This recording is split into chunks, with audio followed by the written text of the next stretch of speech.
What's good? Welcome back to another episode. I don't know. I think this is a spoof of Friday Night Futon, just a different version. Maybe there'll be a different name down the line. But so we just watched the semifinal games last night of the NBA. And we also have our first NBA trades to break down. But first, I'd like to introduce my new co-host, Josh. How you doing? Doing great. How y'all doing today? Um, so early morning. We're ready to talk about some basketball, teach you some things so you can get involved in this season, go through some good news, and we're gonna get it started. Yeah, so do you want to talk about the games first, or you want to go into the trades? We can talk about the games. Yeah, so first let's go with the quarterfinal games. So we had the Magic losing to the Bucks, and then we had the Rockets beating the Warriors. We had the Thunder beating who did they beat before they got to the They, semi? they beat Dallas. Yeah, they beat Dallas. Yes, yes. And Dallas. then the Hawks beat the Knicks. And I loved all of those games, to be honest. Really the kind of the bummer one was honestly the Thunder one, because like you said, Dallas didn't play that well. Like Yeah, Luka played really bad. It didn't really feel uh like that big of a competitive game that we were gonna think of. Um yeah, Yeah, I think a big thing of that goes to just Luca's performance, but also yeah. we talked about it a little bit off the podcast, just how it wasn't the massacre that we thought that it was going to be Mhm, with Dallas having such a bad game, which is mhm. honestly, I guess I don't know, a thing for the Mavericks to, I guess, lean back on. I don't know. They just haven't looked like that finalist team like from last year. Yeah. It seems like they still need to put the pieces together. Um, Looking back at the game, if you haven't watched the Thunder ever, watch them. Watch them one time and you'll see how much of a they're united, very united. The leader, Shea Alexander. If he doesn't have 30 or 39, 35, they might be they might lose. We never know.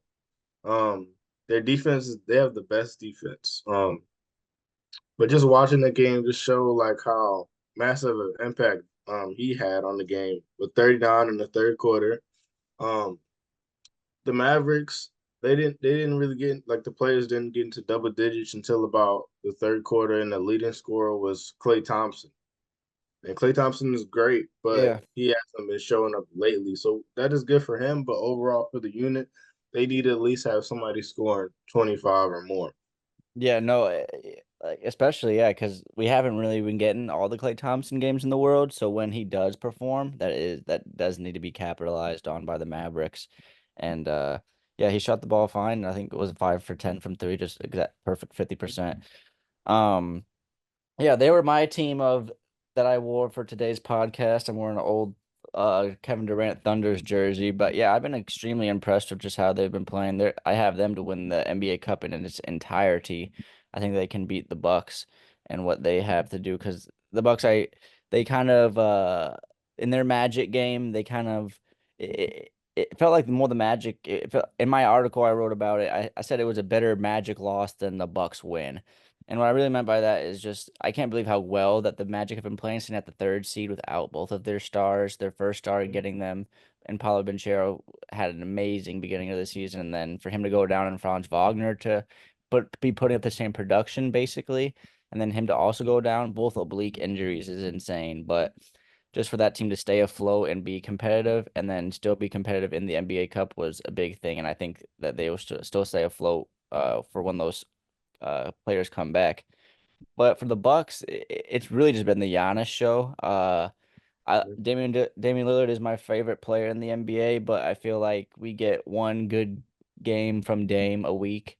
It's kind of hard for him to put on a consistent stretch of like a full week's games. Um, but he played fine in that NBA Cup in both NBA Cup games, to be honest. But the bench has been horrible. And honestly, starting unit pieces. I mean, Torian Prince had 0 points in their first NBA Cup game. AJ Green is like their biggest bright spot on their team, just like bench wise. Um, the teams were kind of really weird and just like the sense of like I feel like just other staple pieces aren't there Yeah. anymore. Pat Connaughton gets DNPs majority of the time. I don't ever see him on the court.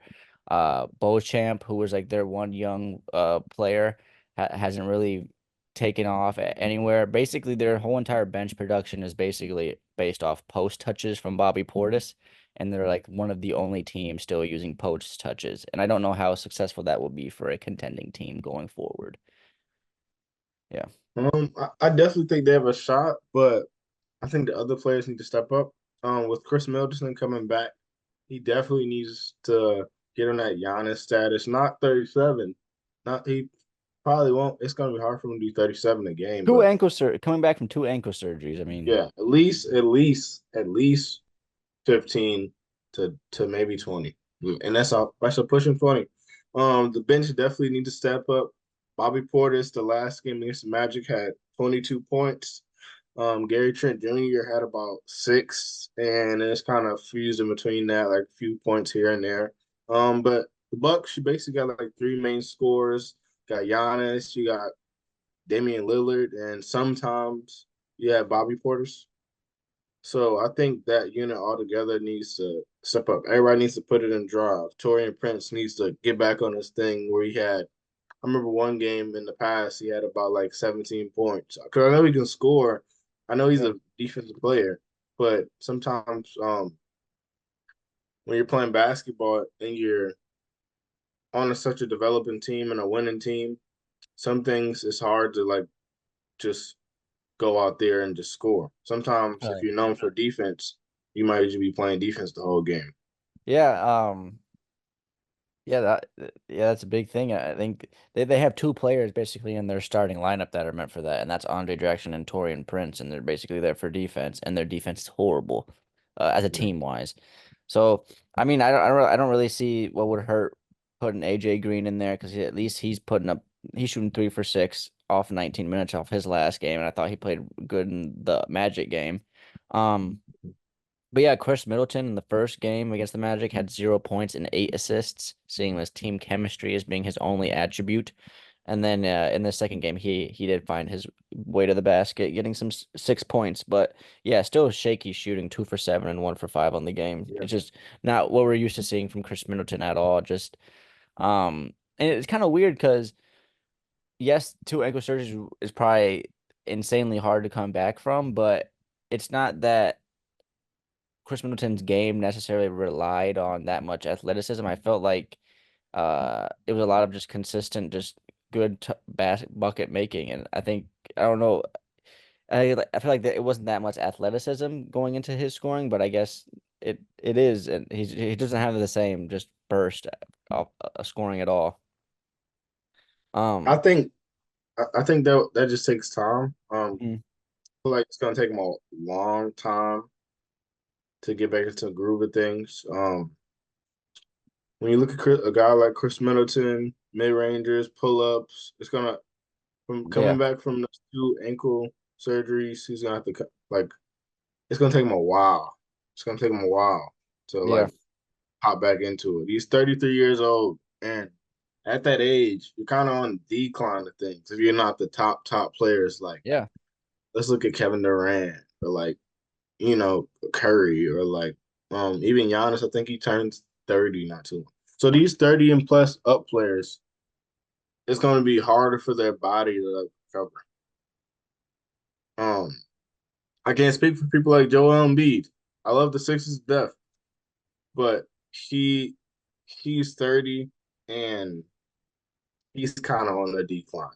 yeah. So No, I mean, just I was listening to the Bill Simmons podcast, and they were just talking about just all the things that all the routines and like this the dietary things that had to change in order for Tim Duncan to be long term and just because his knees were bad before he even got old and then he got old and he found a softer touch in that mid range and he wasn't as much of a bruiser anymore.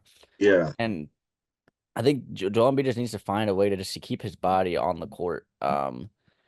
yeah, no, it's been bad for him. I think when he did play that for a little bit of that one game before he got his sinus fracture, it's you can see it's still there. Like I think there was a time where he came down and hit six mid range, like just free throw line, just off pull ups, and that's not gonna go away for him from his game. And I think that's what really makes Embiid like such an elite player is that you can tell that he's also trying to get back in the swing of things, but it's just a lot more grueling also for a center to get back into the swing of things because you have to deal with everything.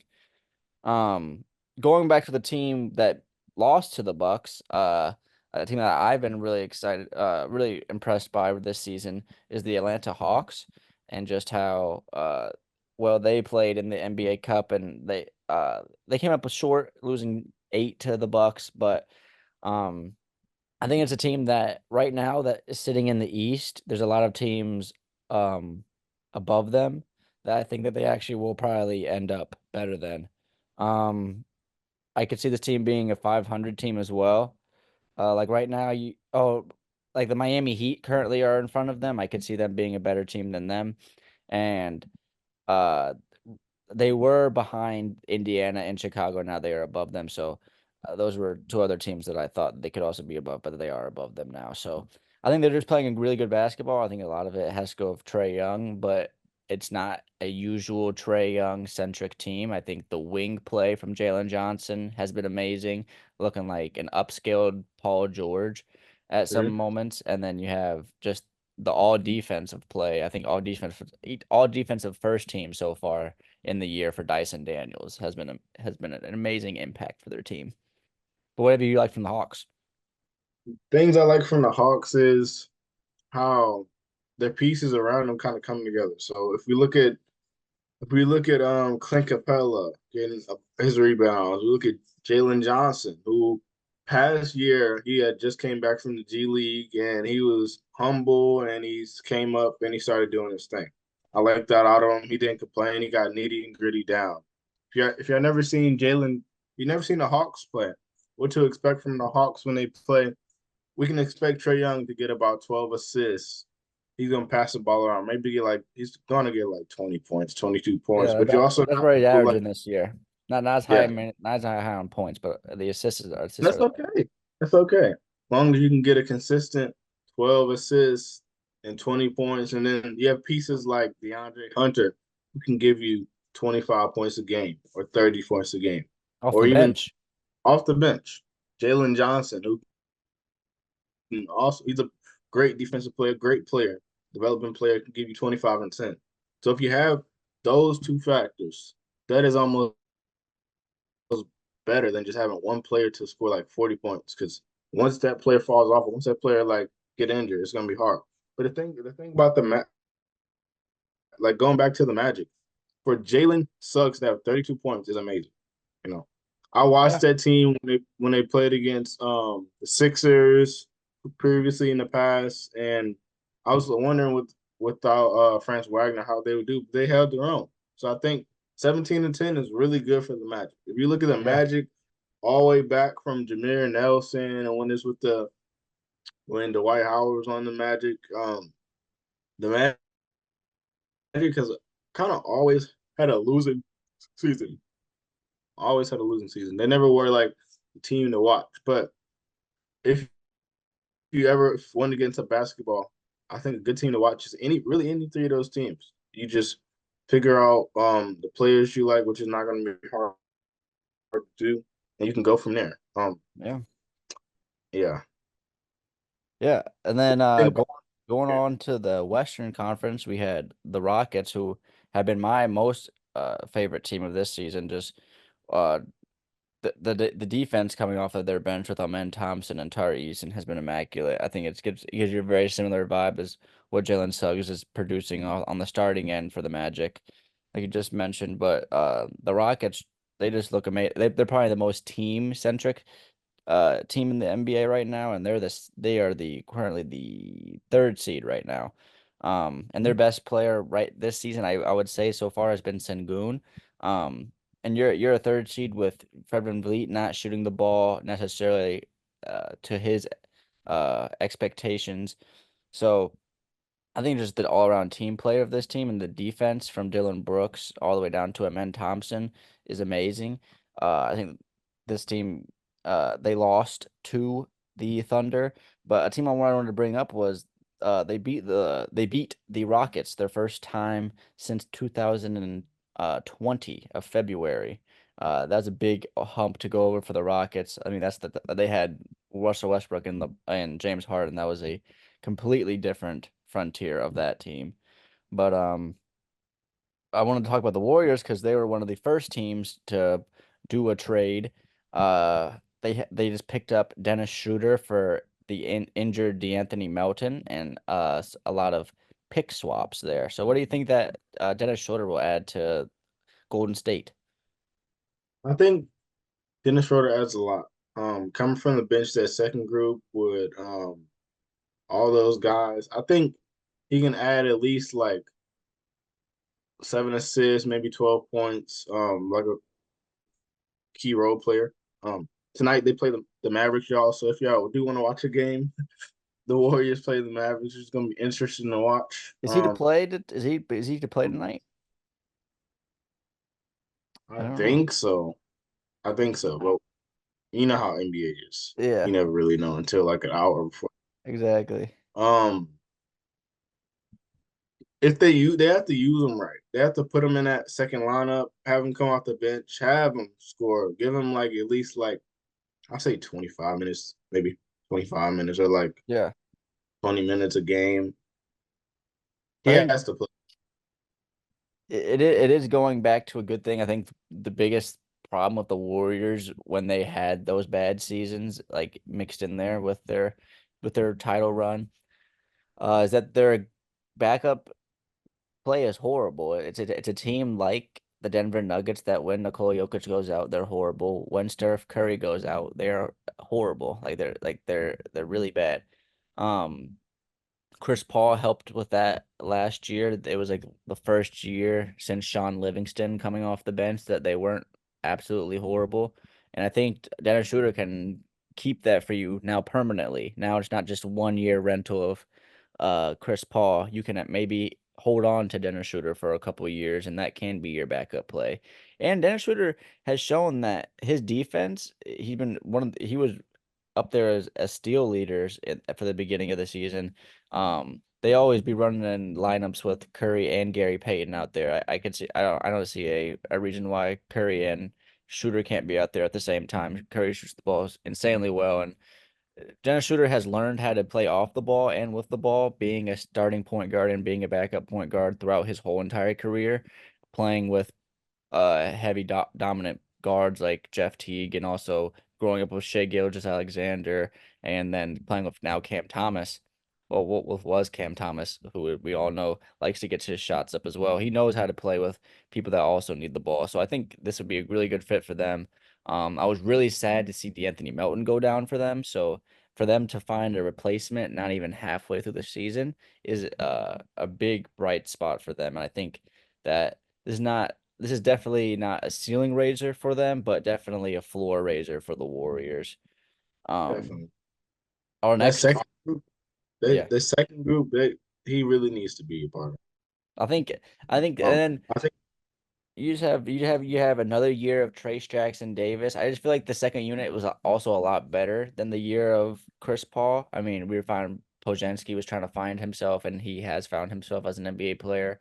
But all these players are like I was really like I just mentioned have another year under their belt. Moses Moody is actually finally getting some rotational minutes. Um, but my big other next thing for the Warriors was honestly that they're starting Jonathan Kaminga.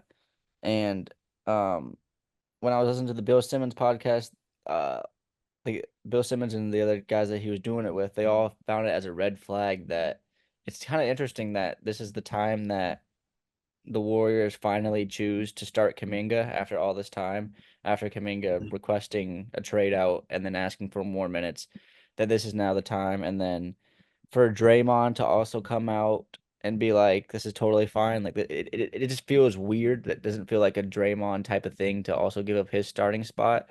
So it feels like almost that this is almost a showcasing of Jonathan Kuminga for other teams, and it's like we're showing you what he could be for the trade market more than actually we're starting him for the benefit of our team. I think to go back to the question you said, is it a red flag? Um, is Jonathan Kaminga a red flag? I don't think so. I think if you look back to December 5th when they played Houston, he had, I want to say, 33 points. So he's very capable Yeah. of being that guy. If Stephen Curry goes down, he just have to pull a little bit more weight. I think him being a starting lineup is definitely a help. Um, but it just takes away from the bench the second seed asset. Yeah, I don't really Those, want Draymond coming off the bench. yeah. I mean, Um, his the reason I have Draymond on the team is so he can play with Steph Curry. I mean, yeah. that is the value of Draymond Green there. I feel like it is almost it's not really that I don't really have a problem with Jonathan Kuminga's game. I just feel like it's why now? Why now are we seeing him play, and why now, or is it just this showcasing of him playing? I think it's just the team getting ready to trade him. I don't. What do you think? Some trade destinations you think would be for Jonathan Kuminga? Um, Ironically or not, I can see him on the Rockets. I can see him on the Rockets. Him being 22 and young, but he already has a ring, already got that experience. Maybe not first destination, maybe like third or fourth, but I could definitely see him on the Rockets, really helping that group out, pushing them forward. Them all being young guys, he just fits in that role perfectly. What'd you think about that? Him on the Rockets. So I think the Rockets are looking for a bigger splash. I mean, they said that they weren't looking for trade offers for Giannis Antetokounmpo on the offseason. I think that's still a lie as well, but I think they're more looking for a big star splash. I don't know if that is Kevin Durant when if he gets upset or I I think they're is wiggle room maybe with LaMelo, just and how the Hornets have not really moved from anywhere in their bottom of the East. I think they're more looking for that big time splash, or in the Jimmy Butler just talks. I mean, like I said, Fred Lee's not having the best season. He can match somewhat of the contract of Jimmy Butler. I mean that's also something. I think the player profile of Jonathan Kuminga and I don't know. It screams Raptors to me. I know that's my favorite Mm. team, but uh, just a six like we they love 6'8" wings that are not really the best shooters, but can play defense and can drive. And the player profile of Jonathan Kuminga on the Raptors, I feel like that matches perfectly. But I don't know what we would also give up. Um, I think that uh, also for the Raptors, I think Jakob Poeltl could be a center on the move. Uh, the Pelicans, if they picked it up a little bit, I could see them trading for Jakob Poeltl since they don't have a center. But like a team like the Lakers also needing a big, I think just a cheap big for Jakob Poeltl could be on the move as well. But Mm. yeah, uh, Jonathan Kuminga is a very interesting player because like I said, he's had these weird internal affairs with his own team, just wanting out to get more minutes and then getting the minutes, and then the team that really like after his minutes, like the team didn't decrease in play and it didn't increase in play. They kind of have just stayed stagnant as the Warriors. Yeah. And then I guess the other trade that happened, not as big as the Dennis Schroeder trade, but Thomas Bryant, another team, like I just said, needing a big, both backup bigs, James Wiseman and Isaiah Jackson going out with Achilles injuries. The Pacers trade for Thomas Bryant for a second round pick from the Miami Heat. And I think that's he also went to Indiana for the Indiana Hoosiers, so just an Indiana player being back in Indiana is always just think fun, but yeah, I don't know. What do you think about the Thomas Bryant signing? Um, when I look at what the Pacers need, I mean, okay, they already need big men. We know that, but I feel like they need like that player that's gonna like put them over the edge, like that Paul George if he was more healthy, or that who's another player that we can think of that the Pacers might need. They need that small forward that's gonna like take them to the Rockets. Yeah. Yeah. I mean, Um, Aaron Neesmith has not been healthy, and that's honestly been a big knock yeah, on the Pacers defense. And just because he honestly is our wing defender and just our basically our point of attack defender for our whole entire team. And just hit him being gone has been kind of a big rough and a big blow for us. But yeah, no, just I think the wing position is what we need. I think we have the the the guard position is kind of secured with Tyrese Halliburton, even though he's not having the best season. I just saw that the Pacers just came out and said that uh they're not going to trade Miles Turner, even he's an unrestricted free agent.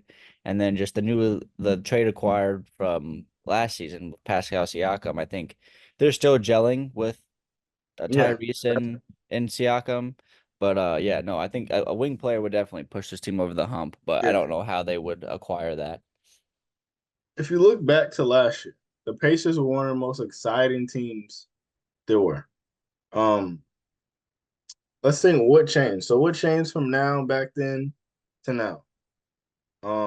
Some things that might have changed is health reasons. Another thing that might have changed, they just haven't found that yet.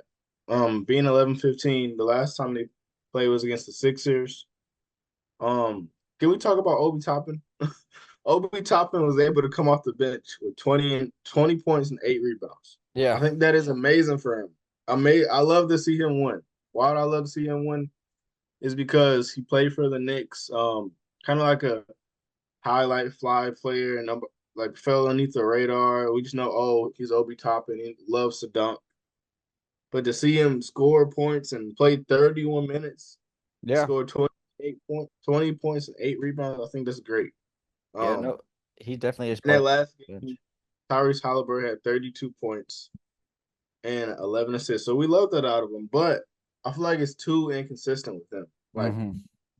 I know it's as a superstar, as a player, it's hard to keep it on every single day, but I think he needs to learn his role, how important it is, how he is the point guard and he says what goes.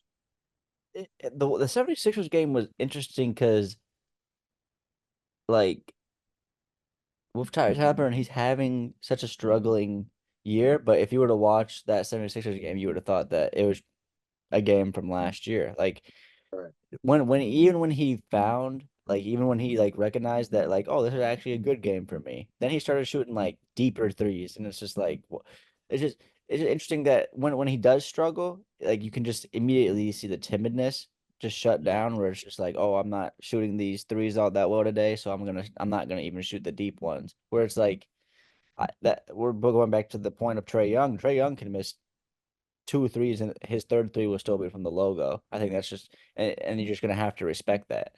I think that's just what comes with Trey Young and is what makes his game so elite as well. It's just that even when he's not on, he will find himself a way because he knows that what his offense impacts. It's just the gravitational pull.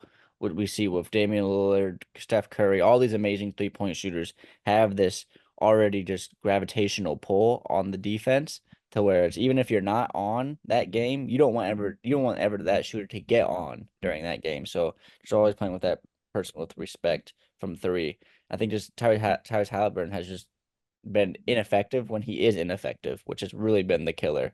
And he hasn't, and he's such a good player with the ball, like passing the ball, that it's confusing that how bad he is, how he has been with the ball. It's just kind of almost a similar situation when Lonzo Ball was kind of having some bad stretches where it's like we know you're going to pass the ball, so we're just not even going to play the shot. We know we're just going to play the pass because we know you're not trying to score in these situations. Yeah. So currently, everybody, the Pacers. So in NBA is broken up into two conferences. You got the Eastern Conference, which is the eastern side of the world, all the east cities, and then we got the West. Right now, the Indiana Pacers sit at 8, and the bottom is 15 with the Wizards.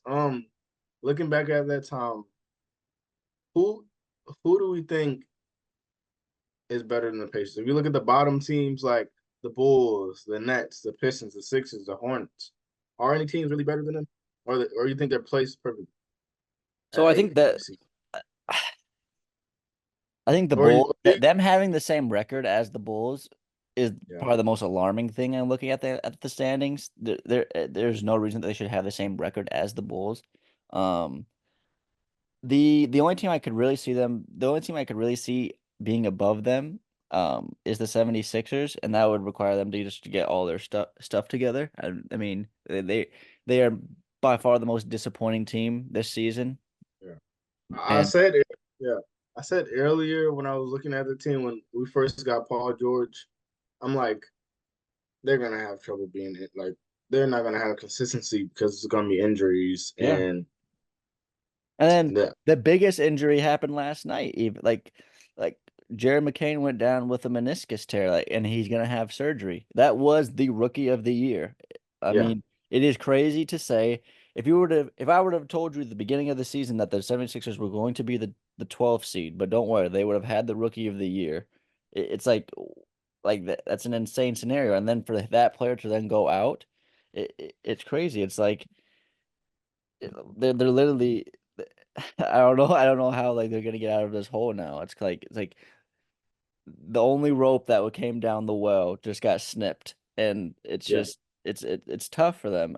But as I say all of this, they are in this shitty Eastern Conference, and they are sitting in the 12th seed, only two spots Whew. away from the 10th seed, which is the play-in. I mean, this team is going to probably make the play-in, and then that's where they Definitely. make their noise. And it's not a team that you want to see that low in the Eastern Conference. And that's where I would honestly be more focused on if I was in the Eastern Conference and as one of these contending teams.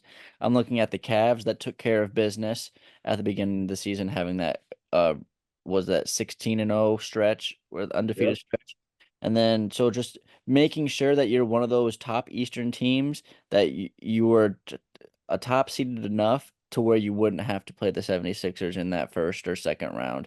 And I think that's very important. Just making sure that you're that one or two seed this year would be is my number one for them. Yeah, I think they're definitely gonna make the play first of all. But any team that plays them is kind of like unexpected. Like we don't know what we don't know what happened out I the mean Sixers. that's literally what yeah, that's literally what Coach Rick Carlisle said in that Pacers 76ers game. It's like you have to prepare for three different versions of the 76ers. Yeah, yeah. With them being 17-6, winning the last five and losing the last 5 or 10 games, I think we need to figure out like what's going on with the roster and have a set plan. I think they definitely can make the playoffs. I don't know how far they'll get just with injuries and everything, but I think they definitely have a chance. Um, so after the Sixers, let's look at the rest of the Eastern Conference. The first two teams, Cavs and the Celtics, nobody's touching. Let's be honest. After that, it's kind of like a toss up because we like how the Magic were and the Knicks are, but I think overall, do you think it's too early to look at like playoff predictions, or do you think right now is the perfect time? Because right now everybody's kind of like only teams that really excelling is like the Cavs and the Celtics. What would you think about that? Because they So, all got kind of in the same boat. Like to see the Magic in the 30 seed is amazing. Winning the last seven, mhm. 10. Yeah, so I think So I want to that is a some of bigger that. thing for me. Just seeing what teams, it's kind of impossible to really see like what the playoff landscape is going to look like, but just seeing what teams are giving us now and then how that could translate later into the season. I think a big thing for the Orlando Magic is that they are at the third seed playing all these role players. So similar to the Grizzlies, it's like we're giving our young players this exposure so that when that opportunity does come, it's gonna be okay. So we're like the Knicks, they're at the 4 seed. I think they should be at the 3 seed. They should be better than the Magic right now with all other things going wrong. But I just hate that they're running this playoff rotation in the like at the beginning of like in the before we even hit All-Star break. It's like you have Tyler Kolenick, you have like these players that you drafted in the draft, and then you have other players on your team that can get some minutes, and you're just Tom Thibodeau is just always going to stick to his 7 or 6 man rotation, and I think that's going to be their biggest problem that comes up in the season later in life is that the Orlando Magic played all of their 15 players, and that the New York Knicks only played 7, so their 7 going to be beat by the time that the playoffs come around. And then just things that you were saying, just I think we can basically write off the Wizards and the Raptors, and Oh, definitely. going on the Western side, we can write off those 3 bottom teams with Portland, Utah, and the Pelicans.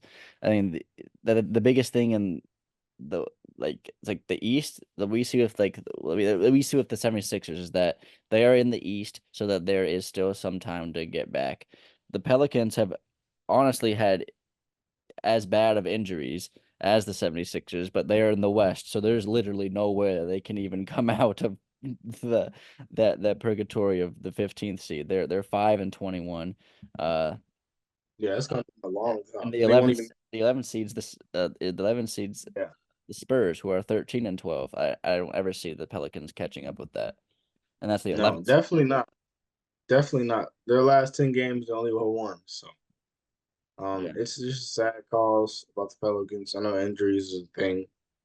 Yeah. Um, Yeah, but before we but go to break, I want to hear what your prediction is for the final NBA Cup game. Who do you have, the Bucks or do you have the Thunder? let's um, if Shea Gilgeous Alexander is able to score 30 points or more, and those role players able step up, I think they can win. I see this game. I see them winning about maybe 15 points or 10 points more. I feel like the Bucks just don't have it all, which I know it's some teams that have it all and some teams that don't have it all. I feel like the Thunder are up there with the Celtics. Like they got it all. They just need that push when Chet comes back and everything like that. I don't see the Bucks winning that game. I do not see the Bucks winning that game. What do you think, Quinn?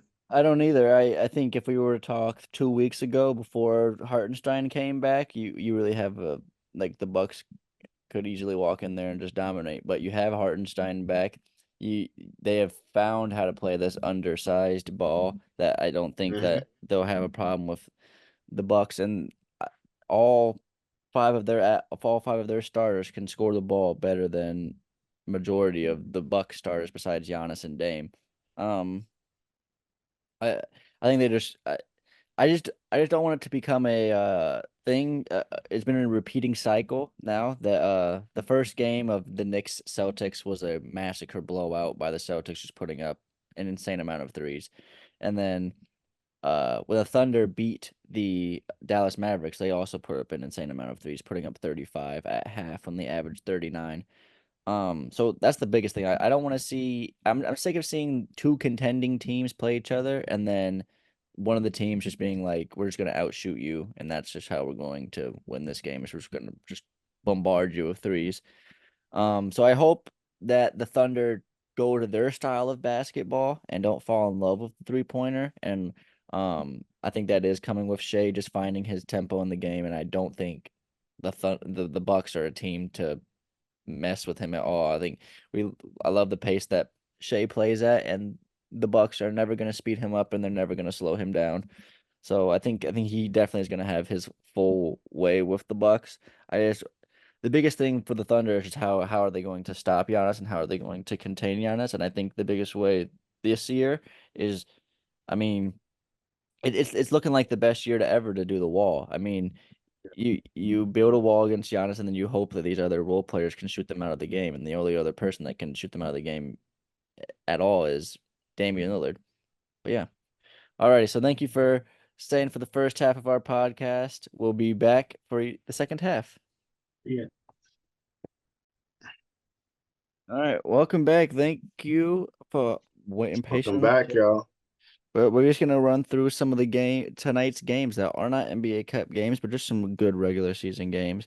Um, First off, we got Pelicans Pacers. The beat up Pelicans against the struggling Pacers. I hope the Pacers can. I hope I hope they win too. I hope they can pull out a win versus the beat up Pelicans. Huh? Next we can just wash over this one real quick. The Celtics Wizards. We know that what that's probably going to end up being. Yeah, Um, 30 ball. yeah, I could see that Blowout. being a big game for Tatum or Brown. So if you're a betting man, I'd put some money on that game. Definitely. Yep. Next, I would say uh what could have been one of the NBA Cup games, Magic versus Knicks. I think this will be a good gritty game. Um, it's either the Magic are winning because it's a low scoring game, or the Knicks beat them because the Magic just don't know how to score. Yeah. I I'm think, excited to see how Cat will do this game. He should, if it goes well, he should have like 25 points. Um, but if Jalen Suggs and able to pull out another 30-point game and help from the bench, that would be amazing. That would be yeah, amazing. I Them being 17 and 10, I think this is amazing for the franchise. I think this is exactly what they need with the two main guys out. So when the two main guys out, what do you need to do? You need to figure out a way for all the team to come together. So you don't have those two A guys out. You can figure it out. I think they're figuring it out right now. It's going well. Yeah, Karl Anthony Towns in the last couple of his games, he's had 23 points, 15 boards, 27 points, 16 boards, 24 points, 15 boards, 19 points, 19 boards. I mean, I've been insanely impressed with just his rebounding and just the all out. I feel like he is the first option, even though the ball is majority in Jalen Brunson's hands. I think the whole team is looking to get Cat going offensively. I Yes. think one of my favorite plays that they do is just easy trailing for threes where the offense is getting pushed by Jalen and then comes trailing Karl Anthony Towns and he's been taking some deep threes and knocking them down at a good consistent rate. Honestly, being their best 3-point shooter in their starting five. Um, but yeah, Or just like simple plays when they like picking and popping or like yeah. down screen, they always work because Cat being able to shoot it so fast and shoot it unexpectedly really helps. Yeah, it's really the wings that really need to step up for that team. I don't know if this is the game. Maybe it's the game against the Magic to where the wings can get their feet under themselves. That they really just have KCP to go through. Um, Mhm. but yeah, Mikal Bridges and OG Anunoby have been kind of lukewarm this year. I know that OG Anunoby had that one big game, but I feel like majority of OG Anunoby's offense has came in the transition uh this year and I wish we could get a little bit more half court scoring from the wings. Um, Next we got the Timberwolves Spurs going over to the Western Conference. I've been really disappointed with the Timberwolves. Just I think that they've taken a huge step back, and then with the Spurs, they're my favorite bad team to watch. Um, so this one's probably gonna be an interesting one. I could see this one being probably one of the most entertaining games of the night, honestly. Mhm. I feel like if it goes right, if it goes right, like when Hmm. we look at the second quarter, the Timberwolves are up by two, and they're trying to fight their way in at the Spurs. I think that's the only way I could do. But if the Timberwolves come out flat and not fun and unintentional, they need to have intention to what they're doing because we know how great they can be. We know how great Anthony Edwards can be. What he did last year. Um, so I think with the addition of Julius Randle, come on, I think that's easy a good 25 points a game. Yeah, So it'll be interesting to see how they do tonight for sure. I think I just think the Spurs have everything to match with what the Mhm. Timberwolves are going to give them though. Honestly, I think you have Wemby who shows out against Gobert. With Shohan back in the game, I'm hoping that he can add some good defense onto Julius Randle, and then they have I think one of the guys that is now looking at to be one of the rookie of the years and Stephon Castle. Um, Maybe after this year rental or year and a half rental of Chris Paul, I could easily see him being the starting guard for this team in the Definitely. coming years. And I think it's important and very I think it's great that he's a defensive guard. First comes first, he's a defensive guard, and I think at the end of the day, what we're going to look back at this Spurs team and what's going to make them great is that they have the back line of Victor Wembanyama. So finding those defensive players that can still play with Victor Wembanyama is such a big thing. I think just the kind of like the point forward type thing that Shohan is, and just the defensive guard that Stephon Castle is. Those are two amazing role players that I've like the Spurs to just keep building off of. I'm kind of waiting for like the Devin Vassell like pop. Like I've been really just kind of waiting for him because I thought he had an amazing year last year on on getting on that 20 bubble. Um, and with just Chris Paul on his team, I thought he was going to hit that at least 24, 25 points per game, but he hasn't been really able to get all of the offense there. So I think just some of that can maybe come around later in the season and make them a better team. But they're only 13 and 12. I mean, 13 and 11. I think these teams separated by one loss is insane. I think it's definitely insane. Yeah. There we have the Trailblazers versus the Suns. Um, Trailblazers are with the Nets already trading Dennis Schroeder. I thought that the Nets were easily the number one team with the most valuable assets. Cam Johnson, Yeah. like a contending team definitely wants a Cam Johnson on the team. A team that needs a perimeter defender can definitely take Dorian Finney-Smith. But the other team that has a bunch of pieces is Portland Trailblazers. Um, and they've kind of taken a step back of the Donovan Clingan show because I think they just kind of want more defense on the defensive end. Robert Williams has been playing again. That's another center that I could think could be in the trade realm, similar to Jakob Poeltl, is Hmm. Robert Williams. But I'm looking for the Suns to win this. Kevin Durant's been back. He played a good game last game. Yep. The Suns are one of my most favorite teams when they're all healthy, but one of the most my least favorite teams when just one of their players is out. It's like Yeah. it's just bad. Uh, Yeah. and If we look at that last game they played against the Utah Jazz, KD was able to scored 30. Devin Booker scored 34. yeah, So we even had Tyrese Jones. Tyrese Jones scored 19 points and 11. yeah, So when they're healthy, a full team, I think they're a problem. yeah, I no, think they definitely are. It's definitely a team that like similar to the 76ers, like you want to make sure that you're a high enough seed because you don't really want to play the Suns in the first round. Like that is a team that can take out any team in the entire league just because they have the offensive punch to do so. Uh, but I think they win that game. They've been missing I Nurkic for some time. But yeah, I think they will also win this game.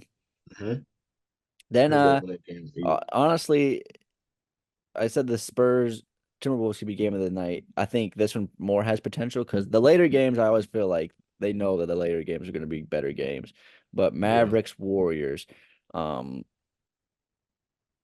Klay This Thompson game, back. this game could be either Klay Thompson back in the very Bay. Second interesting. game back in the Bay Yeah. could be interesting. It could be interesting or it could be boring. Yeah, it could be So insanely boring. And it then it Shooter depends plays. how If Luca Dennis and Schroeder Kyrie plays, play. it gives you another incentive to watch. Yeah. So if you guys want to watch something today, you can even watch this game right here or any other games. Like we talked about the Spurs and Timberwolves would be a good game. We actually go to the last game of the night, which I think has potential to be the most enjoyable. It has the biggest Uh-huh.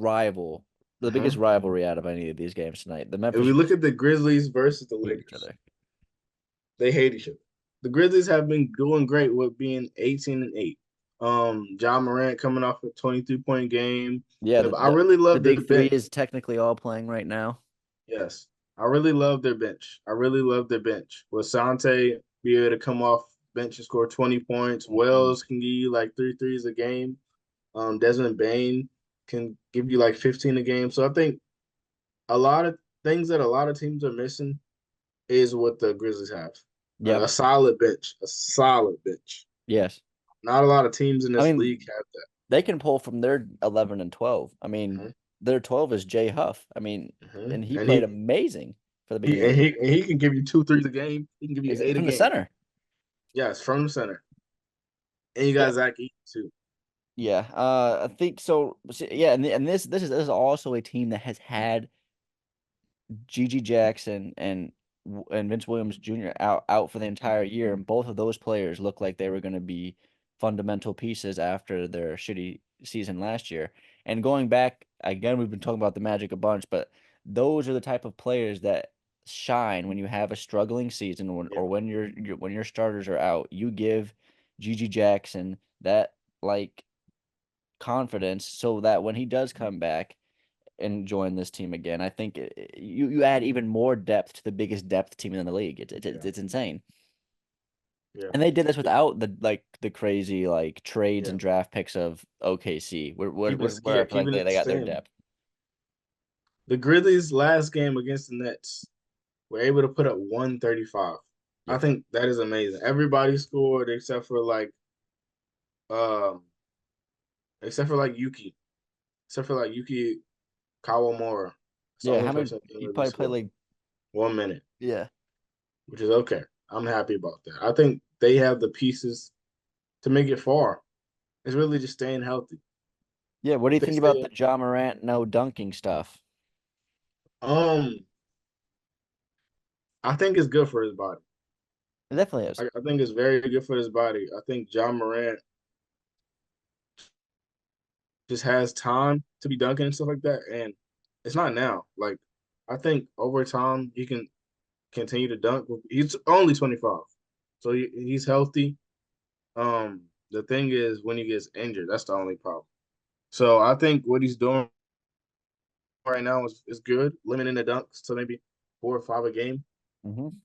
I think that's really great for his career and his trajectory. I think that was a perfect decision.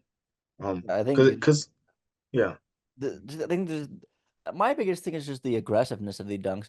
I mean, the thing about like LeBron James's longevity and just like it's just his way to like the thing that makes just LeBron James' signature dunk, we know what that like his signature dunk looks like. He knows how to perfectly land. I mean, just the thing like John Morant gets up there, he catches bodies, he catches a lot of contact. He does not care if he misses a dunk. I think now we're seeing it's like I don't have to just throw my body at the rim every single time. Like hmm it's a lot more grace to it. I mean, that's the biggest thing with Derrick Rose and what led to his injuries is that he just did not know how to land and he did insane stop and goes and he would just come and crash on to his knees. I think yeah, just making sure that your body is okay. And then also if the hand injuries, I mean, John Morant's had a couple of hand injuries as well, and that's a thing that Russell Westbrook went through and during his time. It's just that he gets these hand injuries because you're just attacking the rim at just insane speed. So yeah, just cutting back on that, I think is good. Definitely don't want to take it away from his showmanship. But I do think it's a good necessary take back. Especially yeah. when like this team, I was expecting to be a little bit better than where they are right now. hmm Where are they at? Where do they sit right now? They sit. I mean, they sit at the second seed, but they started off a little bit struggling with John Morant missing that time. But uh, I don't know. I feel like for them to just be one win away from the Houston Rockets, I thought they were just gonna separate themselves a little bit further from the pack. But I know that's hard to do in the West, but I felt like they were gonna do that. But yeah, those are our games for tonight. Those are the games for tonight, y'all. Let us know who's your favorite team in the comments. Let us know who you like to Yeah. see play the game Yeah.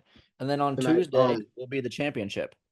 Yeah, that'll be a fun thing to watch. That'll be the greatest thing to watch. And we'll come back a few days later and talk to you guys about the results and what we've seen. Yeah. And we'll talk about some fun topics like food. If you guys are interested. All right. Thank you very much. Have a good one. Have a good one, y'all. Peace.